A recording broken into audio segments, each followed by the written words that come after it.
honte de tout ce que tu fais. Tu es le roi de gloire, tu es le Dieu véritable, tu es le Dieu puissant et merveilleux. Nous t'invitons à prendre le contrôle de ce moment. Viens manifester ta présence. Tu n'as pas changé. Tu es le même hier, aujourd'hui, éternellement. Honneur, louange à toi. Magnifique à toi. Que toute la gloire te revienne. Tu es le roi de gloire, Dieu véritable, Dieu puissant et merveilleux. Nous t'invitons à prendre le contrôle de ce moment. Viens nous diriger, viens nous conduire dans la vérité. Que ton nom soit béni, que ton nom soit célébré. Honneur, louange à toi, magnificence à toi, que toute la gloire te revienne. Au nom puissant de Jésus, nous avons prié. Amen. Gloire. Amen, amen. Donc, que le nom Seigneur soit béni. Rapidement, nous allons voir la valeur de la prière, partie 2. Amen. La valeur de la prière, partie 2. Actes chapitre 6, verset 4. Que disent les apôtres? Amen. Actes 6, verset 4, rapidement. Après, on va prendre Ésaïe 43, verset 26. Oui. Actes 6, verset 4. Oui. Et nous continuerons à nous appliquer à la prière, le ministère de la parole. Nous continuons à nous appliquer à la prière et au ministère de la parole. Gloire à Dieu. Donc, on va voir la valeur de la prière et de la parole de Dieu. Amen. Ésaïe 43, verset 26. Nous comprenons que la prière est un échange avec Dieu. C'est quoi la prière? C'est un échange avec Dieu. On a dit aussi que la prière, c'est communiquer avec Dieu. Il dit quand tu pries, entre dans ta chambre, ferme la porte, prie ton Père qui est dans le secret, et ton Père qui est dans le secret te le rendra. Donc celui qui croit en Dieu, celui qui veut parler à Dieu, doit aller où? Doit aller dans sa chambre. Je vais exhorter tout le monde à avoir cette attitude. Souvent, on doit taper la porte parce qu'on ne vous voit pas, vous êtes à l'intérieur de la chambre. Pourquoi vous êtes en train de parler à Dieu? Si c'est le cas, votre vie changera forcément. Parce que vous partez parler à celui qui a créé toutes choses. Chacun de nous doit communiquer avec Dieu, doit parler avec Dieu. Donc prier, c'est parler, communiquer avec Dieu. Prier, c'est aussi échanger avec Dieu. Ésaïe 43, verset 26, rapidement. Réveille ma mémoire. Il dit réveille ma mémoire.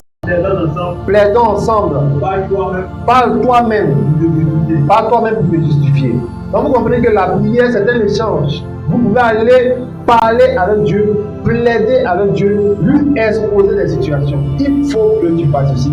Il faut que tu te manifestes. C'est un échange. Et Dieu forcément va te répondre. Amen. Donc c'est aussi un échange. Allez dans votre chambre, échanger avec Dieu. Dites pourquoi il faut qu'il fasse des choses par rapport à ces sujets. Amen. Jean 6, 63, on comprend que la parole de Dieu aussi, elle est esprit et vie. Amen. La parole de Dieu est esprit et vie. Oui, on y va. C'est l'esprit qui vivifie. Jésus dit c'est l'esprit qui vivifie. La chair ne sert de rien. La chair ne sert de rien. Les paroles que je vous ai dites, mais les paroles que je vous ai dites, elles sont esprit et vie. Donc si vous avez la parole, vous avez l'esprit de Dieu. Donc là où il y a la parole, il y a quoi? Il y a l'esprit de Dieu. Amen. Là où il y a la parole, il y a l'esprit de Dieu. Mais mes paroles sont esprit et vie. Vous comprenez? Esprit et vie. Là où il y a la parole, il y a l'esprit de Dieu, il y a la vie de Dieu. Amen. Si vous écoutez des prédications, la vie sera en vous, elle sera autour de vous. Il y a une dame qui avait son fils qui était mourant. Elle s'est souvenue qu'elle et moi, nous avons échangé par notre vocal sur WhatsApp. Et elle a joué ma partie et elle a posé le téléphone à l'oreille de son enfant et son enfant a été guéri. Peut-être tard dans la nuit. Gloire à Dieu. Comprends cela. Je vous exhorte à pratiquer ce qu'on vous enseigne. Allez jouer des prédications parce qu'il y a la vie dans la parole. Il y a quoi dans la parole? Il y a la vie dans la parole. Achète-toi une Bible et médite la vie. La vie que tu dois avoir, celle que Dieu t'a réservée, elle viendra à toi. Amen.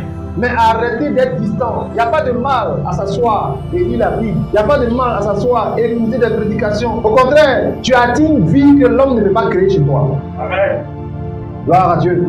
Que Dieu te donne la force de le réaliser. Amen. Jean 1, verset 4. Il dit, en elle était la vie, et elle était la vie, la lumière des hommes. Il y a la vie dans la parole, il y a la lumière dans la parole. Ce qui éclaire les hommes, c'est la parole de Dieu. Ce n'est pas l'ampoule, la lumière de la compagnie d'électricité, ce n'est pas la CIE qui nous éclaire. Ce qui doit nous éclairer, c'est quoi? C'est la parole de Dieu. Elle est la vie des hommes. Gloire à Dieu.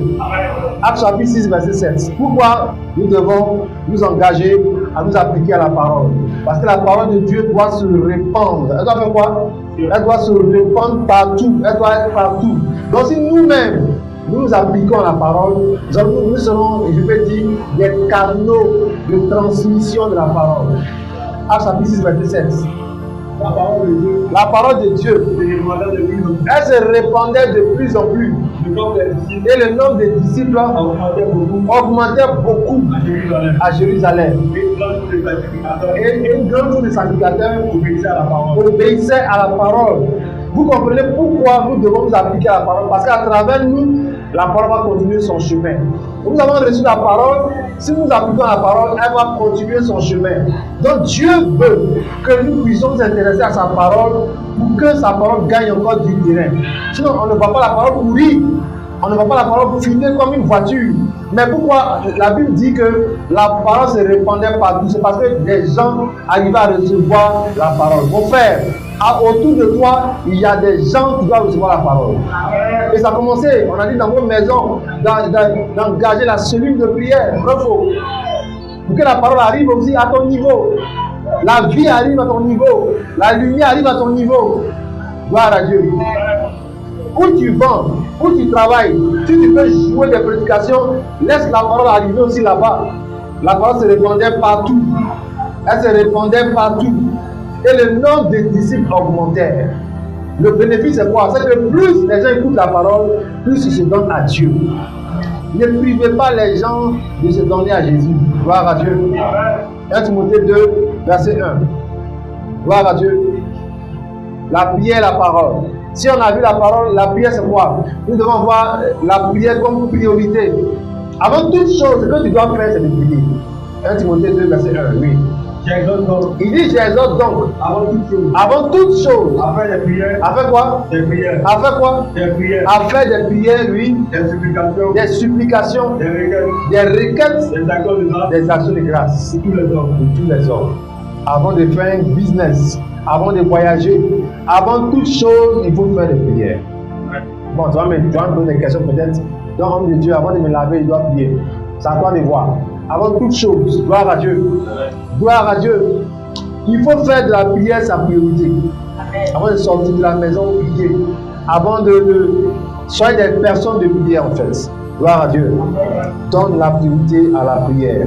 Avant de commencer les fiançailles, il faut t'engager dans la prière. Que Dieu t'éclaire, n'est-ce pas? Afin de ne pas faire un mauvais choix de mariage.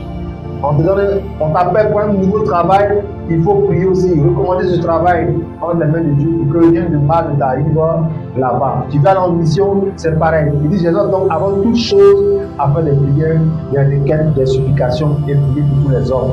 Dieu nous demande aussi de prier pour les hommes autour de nous. Gloire à Dieu. Il faut prier pour les hommes et Dieu va les toucher. Gloire à Dieu. Comment s'appliquer à la prière et à la méditation? Luc 6, verset 12, Dieu comment se retirer.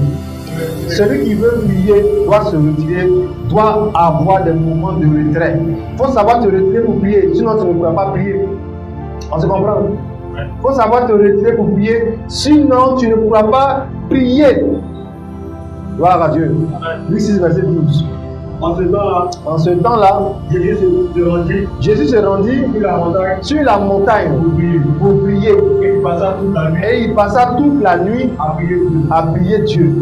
Tu entends? Jésus même qui est Jésus, il allait prier où? Il allait prier sur la montagne. S'il y a des serpents, s'il y avait des serpents, des magouillards, des serpents, et qu'il allait prier sur la montagne. Pourquoi? Il s'est retiré du peuple pour aller prier. Vous voulez prier, apprenez à vous retirer, apprenez à disparaître au milieu des gens. Apprenez à quitter vite, je peux dire, des groupes. Tu es allé au plateau, la chose est finie, prends ta route, viens à la maison. Pourquoi? Parce que tu as prévu prier. Il ne faut pas aller te promener à la galerie du parc là-bas. À la Sorbonne. Toi-même, tu sais que tu as décidé de prier aujourd'hui. Donc, tu allais faire une course, rentre rapidement. Apprenez à vous retirer pour prier. Sinon, vous n'allez pas prier. Même à la maison, ne laissez rien vous priver de la prière. Apprenez à dire à la télé, je m'en vais prier. Donne-moi la main du vent. Apprenez à dire à la nourriture, je m'en vais prier. Peut-être sur le point de prier, voici une odeur qui prend le salon. C'est la logo que tu es venu. Dieu veut voir entre la lipo et lui, tu préfères qui? Tu peux dire aux gens, je m'en vais payer. Si vous voulez garder moi, si vous voulez manger, parce que c'est pas ça que je ne peux pas manger. Et il y a des gens qui sont capables de dire à Dieu, excuse-moi. Mais ça, si je laisse, ma vie ne va pas changer.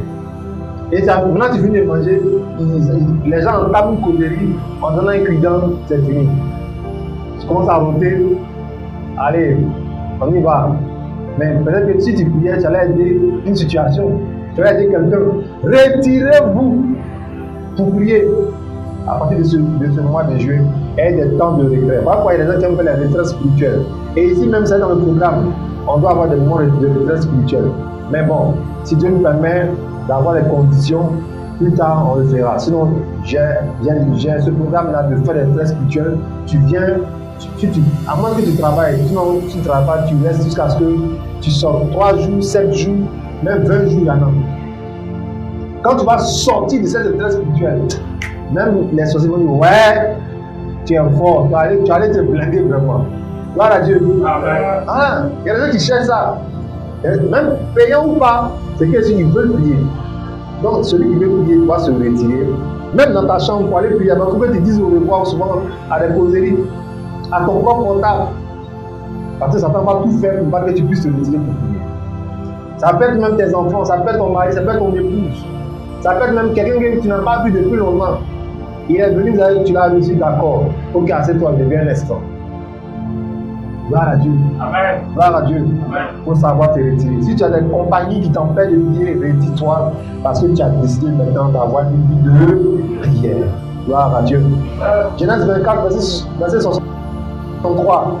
Si tu veux méditer aussi, il faut te retirer pour méditer. Isaac est allé méditer dans le champ et sa femme est venue vers lui.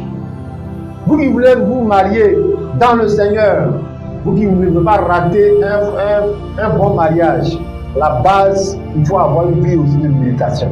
Ça peut détecter les esprits dans la personne. Parce que les esprits, on ne les voit pas, n'est-ce pas? Tu ne vois pas. Voilà. Mais à force de méditer, à force d'être beaucoup dans les choses de l'esprit, la personne même peut se dévoiler. Tu peux entendre des choses. Dieu peut te faire tomber. Dieu peut faire tomber tes regards sur un statut, sur un compte. Voilà la personne qui en réalité, elle est dotée, fatiguée, ou bien lui-même elle est mariée. Mais si tu ne méditais pas, Dieu ne peut pas t'envoyer là-bas. Dieu existe, c'est un vrai faux. Dieu existe. À force de méditer là, voilà, tu découvres des secrets. Mais Isaac, lui, il est sorti pour aller méditer. Et sa femme, sa fiancée, venait vers lui. On va lire. Genèse 24, verset 63. Oui.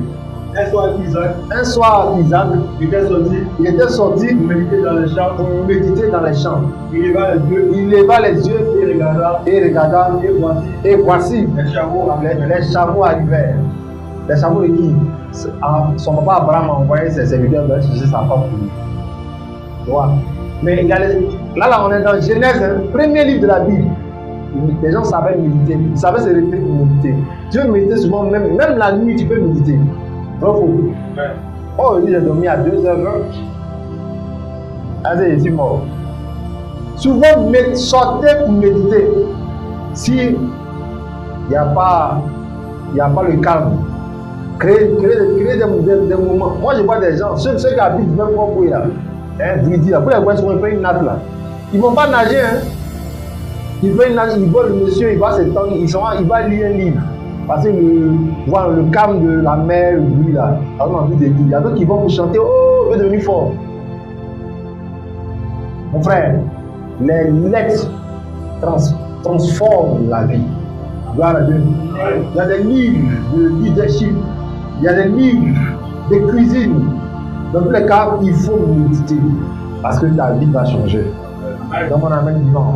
Et moi j'insiste, si Dieu t'a fait la grâce de savoir lire, il faut chercher à lire. Psaume 119, verset 48. Gloire à Dieu. La nuit, il dit, je dévance les veilles pour méditer ta parole. Voilà ce que David dit. David était un roi puissant, mais il ne dormait pas toujours. Il dévançait les veilles, les 5h du matin, il dévançait ça. Pour faire quoi? Pour lire la parole de Dieu. Oui. Je lève mes mains. Psaume 119, verset 48. Oui. Je lève mes mains vers tes commandements que j'aime. Et je vais méditer tes statuts. Gloire à Dieu. Amen. Tu vois, quand tu vas lire tout le son, tu vas voir que tout le chapitre, tu vas voir que David dévançait le roi.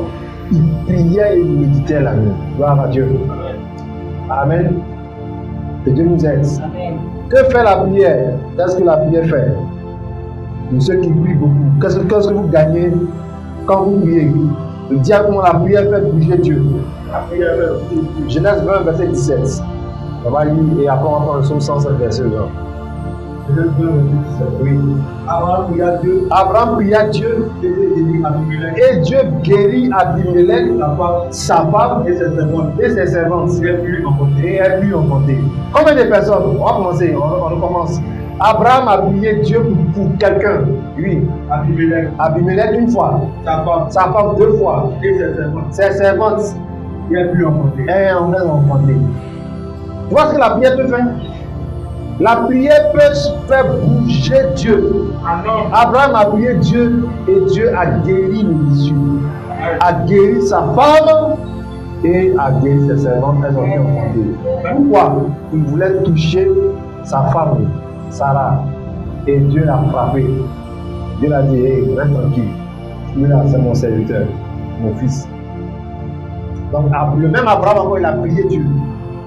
Pourquoi Satan fait tout? On ne va pas que tu aies une équipe de prière. Parce que ta prière peut toucher même ton patron. Oh, donne-moi la main. Vous ne travaillez pas ici. Ta prière peut toucher un client, une cliente. Voilà, ceux qui tombent les enfants n'ont pas dit Amen. C'est lui qui doit aller fouiller bien ce qu'il y a enfants là-bas. Gloire à Dieu. Dieu descend ton pied. Amen. Ici c'est Jésus qui est le boss. Gloire à Dieu. Tu comprends? Ta prière peut faire bouger quelqu'un même que Dieu a béni depuis des années, mais que les sorciers ont bloqué pour ne pas que tu le rencontres, mais tu la rencontres.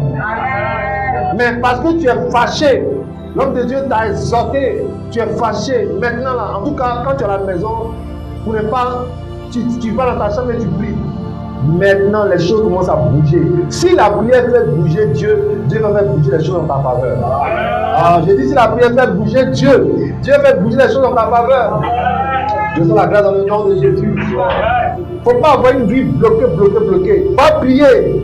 Dieu va bouger et les choses bougeront. Gloire à Dieu. Comme même servante, elle a été touchée par Dieu. Servante. Le monsieur est guéri, femme guérie, servante. Et ce qu'elles ont enfanté. Amen. Gloire à Dieu. Quand ma soeur arrête de dire oui, je n'ai pas enfant. On va prier, quand il faut aller prier, quelqu'un va te croiser. Et tu vas enfanter dans le nom de Jésus. Gloire à Dieu. Que fait la parole de Dieu? Elle guérit, elle guérit. Son 107 verset 20. Amen. La parole de Dieu est médicinale. La parole de Dieu guérit. Amen. Celui qui est dans la parole de Dieu, en tout cas maladie là, ça c'est que peut-être c'est Dieu qui a voulu. Tu es dans la parole, tu as les écouteurs, les prédications, même tu fais la cuisine, même tu prends ton bain, tu es là, tu écoutes les prédications. On va voir où ils vont lancer maladie sur toi. Elle va t'atteindre. Amen. Oui. Il envoya sa parole. Il envoya sa parole Et les guérit. et les guérit. Il les fit échapper Il les fit échapper de la force. Ça ne pas le diable fait que il fait tout. Oui, si c'est l'église, on va rentrer. Si c'est bâti, grand temple, on va bâtir. Mais dans le grand temple que vous avez bâti, lui, il sait qui médite Bible. Il connaît ses assauts. Qui peut frère, et puis toujours tu pleures, tu paniques. Qui peut, et je peux dire, corrompre. Parce que toi, tu ne lis pas la Bible. Donc, quand il te donne une rumeur, tu crois. Quand il te freine un peu, tu crois. Il te montre un peu des symptômes dans ton corps, tu crois que c'est une maladie. Fais attention. Gloire à Dieu. Fais attention. Dieu est fidèle. Amen. Amen. Dieu est fidèle. Il envoie sa parole et sa parole est guérie. Gloire à Dieu. Gloire à Dieu. Donc vous pouvez jouer des prédications, prenez un malade. Il ne se porte pas bien, jouez une prédication, mettez ça à côté de lui. Par la foi, la personne va se rétablir. Vous-même passez du temps à méditer la Bible. Vous serez guéris émotionnellement dans le nom de Jésus. Gloire à Dieu. On a dit pour finir, on a dit quoi? Juillet, août, septembre, c'est quoi? Notre saison de quoi? De progrès, et des versets surnaturels. Gloire à Dieu. Genèse 12, verset 1 à 9, on va lire à cause du temps. Amen. Mais j'ai des versets ici que je vous donne. Gloire à Dieu. Et après, peut-être je vais afficher pour ceux qui sont sur les réseaux sociaux. Je vais vous dire qu'un homme doit progresser dans la vie. Un enfant de Dieu doit progresser dans la vie. Gloire à Dieu. On va lire Romains 9, verset 16. Gloire à Dieu. Dans Exode 14, verset 15, il dit pourquoi c'est écrit. Dis aux enfants d'Israël d'avancer. Dis-leur de marcher, de progresser. Gloire à Dieu. Enfants de Dieu, nous devons progresser. Amen. Nous devons évoluer, nous devons avancer. Gloire à Dieu. Romains 9, verset 16. Amen.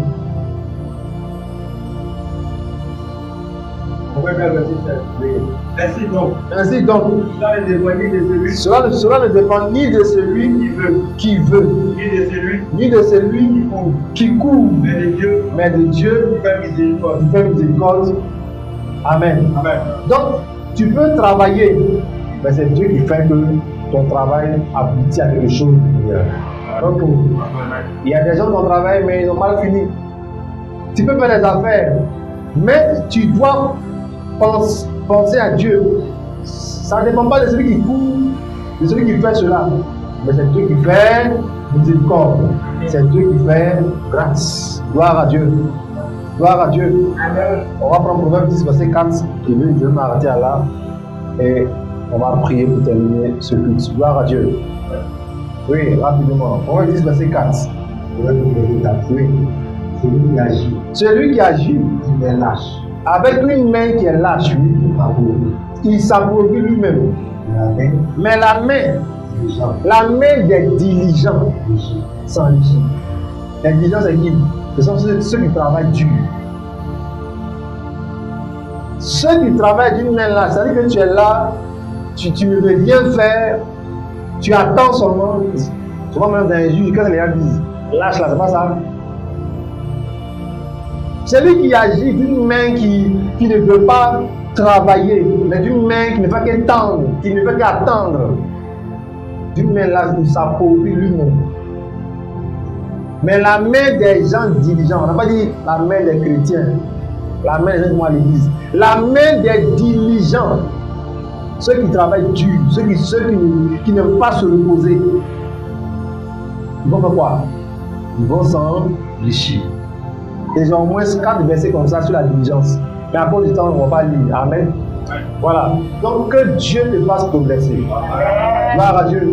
Qu'à partir de ce mois de juillet, que tu prennes la mentalité du progrès. Pour ceux qui ont un salaire, allez réfléchir sur quelle autre ressource vous pouvez encore créer en plus de votre salaire. Gloire à Dieu. Pour ceux qui ont des affaires, allez voir comment étendre encore vos limites et vos affaires. Pour ceux qui ne font rien, ne dites pas non, je ne fais rien. Allez voir comment vous pouvez créer le travail. Parce qu'il y a du travail partout. Bonjour monsieur, je sais repasser. Lui-même là, c'est un vrai signe. D'accord, je t'entends un peu. Après, je sais quoi faire. En attendant d'avoir le travail de bureau là, il faut bouger parce qu'il y a du travail. Gloire à Dieu. N'attendez pas pour provoquer le miracle. Amen. Ne dis pas non, comme je ne travaille pas, je ne peux pas donner 10 000. Si tu as des sommes là, il faut fabriquer tes dîmes. Le travail va vite te surprendre. Bravo. Tu vas te surprendre. Mais quand tu gagnes l'argent, quand tu reçois l'argent, tu ne donnes pas 10 000 à Dieu parce que toi tu ne travailles pas, ben, tu vas rester dans le chômage. Montre à Dieu que déjà même si tu ne travailles pas, toi-même tu fabriques 10 000. Amen. Donc il n'y aura pas de problème à te donner le travail. Amen. Gloire à Dieu. Et quand il va te donner, continue dans ta démarche. Parce qu'il y a la grandeur qui arrive. Amen. Ceux que Dieu élève dans la grandeur, ils sont comme nous, des blancs comme des noirs. Ce matin, j'ai entendu un Canadien dit que Dieu vous délivre des pièces. Dieu là que je parle, un Canadien sur la chaîne EMCV. Moi, j'étais là, on dit, mais eux-mêmes, ils ont tout là. Il faut encore programme, prédication pour que les gens fassent sémence dans les ministères. Peut-être qu'ils veulent construire, ils veulent acheter un appareil, je ne sais pas. Ou même un bus, je ne sais pas. Mais pour nous, là, depuis janvier, construction. Si on regarde, on sort la liste de ceux qu'on donné là. Pourquoi tu n'as pas encore donné? Tu as dit quoi? Non. Écoutez, soyez délivrés de l'esprit de pauvreté. C'est l'esprit de pauvreté qui devait croire que non, la constitution doit attendre. Parce qu'actuellement, là, j'ai trop de problèmes. Non! Je suis riche en Christ. Je suis riche en qui? En Christ. Donc, pour le moment, je donne mes jetons que j'ai. Qu'est-ce qu'il fait? Quand il fait quoi? Il multiplie. Donc, si depuis janvier, ça va déjà donner ce que toi tu appelles jetons. Hein. C'est pas beaucoup là. Il y a longtemps, il t'avait multiplié aussi. Dieu n'a pas de problème à ce qu'on lui donne petit. Mais quand on lui donne petit là, il fait quoi? Il multiplie. Et il veut nous encore donner. Il va multiplier. Mais c'est l'esprit de pauvreté qui dit non, je n'ai pas, je ne vais pas donner. Si je donne ça, j'attends beaucoup. Non, il faut enlever cet esprit de pauvreté. Quelqu'un doit se réaliser ce matin. Voilà, bientôt la conférence qui arrive. Donc, on fait comment maintenant? Et là, si quelqu'un doit se marier encore, tu vas comment? Tu vas l'insulter. Parce que toi, on dit que ça ne va pas au pays. On dit que c'est un pays de marier. Gloire à Dieu. Gloire à Dieu. Que quelque chose change dans notre esprit. Parce que nous servons Dieu.